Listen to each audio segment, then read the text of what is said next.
자기가 뭐라 그랬습니까? 자기가 TV 토론 나가면 상황이 완전히 바뀔 거야. 바뀔 거라고. 얘기했죠. 그래서 자기가 뭐 43%로 이긴다 이런 얘기까지 했어요. 그러니까 자기는 이 플랜을 짜고 들어간 거예요. 그러면 내 플랜에 내가 딱 1,000원 덫에 들어와야 되는데 들어오질 않아. 그렇죠. 그러니까 시간이 지나면 지날수록 화가 나는 거겠죠. 그리고 이준석은 경제학 전공자가 아니잖아요. 케인즈주의의 승수 효과라고 얘기하는 건 다 확인된 실증적인 사례예요. 그럼요, 맞아요. 기본적으로. 근데 이거 갖다 부정을 하는데 그러니까 이재명 후보가 얘기하려고 하는 게 뭐냐면 정부는 재정 정책과 통화 정책을 가지고 경제에 개입하는 거예요. 경제가 안 좋은 상황이면 어떻게 하느냐? 정부가 마중물로 돈을 집어넣어요.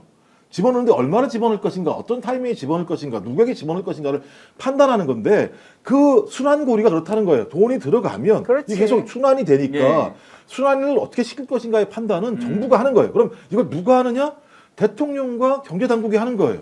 그러니까 나는 이렇게 하겠다고 얘기하는 건데 국민들한테 이걸 설명하기가 너무 어려우니까 단순하게 이런 순환 구조가 있습니다라고 얘기를 했더니 그걸 가지고 예를 들면 말도 안 되는 말꼬리를 잡은 건데 네. 이 말꼬리를 잡은 사람이 비판하는 가장 큰 논거 중에 하나가 뭐냐면 밀튼 프리드만이라고 하는 신자유주의 경제학자.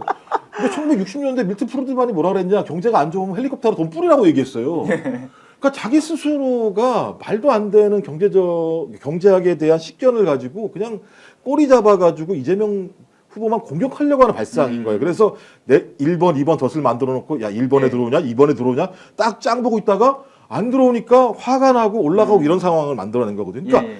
적어도 국민을 위해서 정책을 가지고 희망이나 확신을 주려고 나온 게 아니라 어떻게든 내게 들어올 수 있게 할 수 있는 사람들에게 공격의 논거를 제공하려고만 나온 측면이 있기 그렇죠. 때문에 제가 예. 이 사람은 제가 볼 때는 거의 그러니까 대통령이 자기가 없다는 걸 이게 확인, 네. 그냥 네. 했던 게 잘난 척이잖아요, 말하자면. 네네. 자기가 너무 잘났다는 걸 보여주고 싶은데 뭘로 잘났다는 걸 보여줄 수 있느냐? 어려운 말에 있어서 잘났다는 걸 보여주고 싶은 거예요. 그러니까 케인즈의 승수 효과라는 말을 계속 쓰는 거예요. 그렇죠. 케인즈의 승수 효과가 결과적으로는 뭐예요? 경제 활동의 변화가 총 경제 선출에 미치는 영향이 뭔지 실제 여기 이렇게 이만큼 딱 들어가가지고 뭔가 영향을 미치게 되면 그것이 승수 효과를 늘려가지고 그렇죠. 좀 더 커지게 된다 뭐 이런 얘기인 거잖아요. 근데 사람들이 그걸 모를 거라고 자기는 생각해가지고 이재명 네가 말한 게 그거니? 근데 그거는 돈이 진짜 있어야 되는데 왜 돈이 한 푼도 없는데 너는 그런 얘기를 하고 있니? 예. 말도 안 된다. 이 얘기하다 갑자기 프리드만 얘기하잖아요. 근데 프리드만도 결국엔 돈을 뿌려가지고 이걸 만들어낼 수 있다는 그러니까요. 건데 결국은 다 똑같은 말이거든요. 프리드만식이나 이재명 대표 말이나 사실 같은 결론을 내기 위한 하나의 다른 방법을 가지고 얘기한 것 뿐인 네네. 거예요. 근데 그 말을 자기가 못 알아듣는 거지 말하자면. 그러니까 자기가 이해를 못하고 있는 상황이니까 오히려 이재명 대표가 너가 내 말을 이해 못하는 것 같아. 이런 말을 듣게 되니까 얼굴이 발그레지는 거지. 그렇죠. 자기가 잘난 척하려고 그랬는데 예. 자기가 당했으니까. 그러니까 저는 계속 얘기하는 거지만 자존감 강한 꼬맹이식 정치라고 얘기를 그렇죠. 하는 게 본인이 지금 말씀하신 것처럼 만들어놓은 덫에 들어오지 않으니까 답답하고 화가 나니까 들어놓고 생태를 쓰고 싶은데 그 뭐 대선 토론자리니까 들어놓을 수는 없고 하니까 얼굴이 빨개질 수밖에 없었다 이런 그러니까 생각이 좀 이재명 들어요. 후보가 딱 그렇게 얘기한 거예요. 당신같이 경제를 잘 모르는 사람한테 설명을 하기 위해서 내가 단순하게 설명을 한 거니까 그걸 가지고 나한테 뭐라 그러지 마. 이런 예. 얘기를 하고 같이 토론을 해보자. 근데 제가 볼 때 어제는 토론이 된 게 아무것도 없어요. 토론은 그렇죠, 없었어요. 없었죠. 그러니까 얘는 일방적인 공격만 했었기 때문에 그러니까 네. 많은 국민들은 이 어려운 상황에서 저희 대통령 후보로 나온 사람들이 왜 이렇게 조그마한 희망이라도 줬으면 좋겠다는 생각을 가지고 있었는데 그렇죠. 희망은커녕 오히려 예. 저런 집단들이 경제를 운영하면 안 되겠구나라고 하는 부분들을 사실 확인해줬다라고 하는 것이고 그렇게 타겟팅을 잡은 이유가 전체 국민이 아니라 예. 자기에게 도움을 줄 수 있는 지지층만에게 호소하려고 했다라고 하는 건 그 사람은 적어도 공익적 관점을 가지고 있지 않다. 그런 사람이 대통령이 되면 나라가 무너진다. 그걸 우리가 어떻게 알았느냐? 윤석열을 통해서 확인했다. 맞습니다.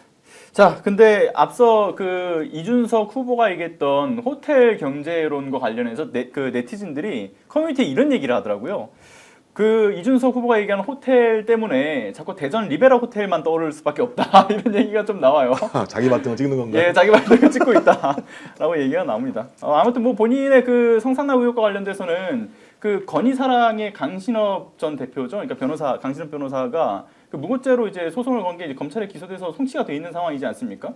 그래서 자꾸 이런 호텔을 떠올리게끔 만드는 게 본인한테 안 좋을 것 같은데 라는 생각이 좀 들게 만들어요. 아니, 호텔 문제가 아니라 이제 최근에 벌어진 문제가 더 큰 예. 거죠. 지금 여러 가지 예를 들면 명태균 게이트요? 명태균 게이트 같은 경우가 제가 아무리 들어봐도 이건 제가 볼 때는 법적으로 벗어날 수 있을까라고 하는 고민이 들 정도의 구체적인 내용들이 나오고 있는 상황인데 저는 그거 걱정하라. 뭐 호텔 얘기야, 뭐 옛날 얘기니까 그렇다고 치더라도 본인 직접 닥치고 있는 이 문제에 대해서 본인 해명 하나도 안 하잖아요. 그러니까 남한테는 그렇게 계속 해명을 요구하고 자기한테는 매우 간대한.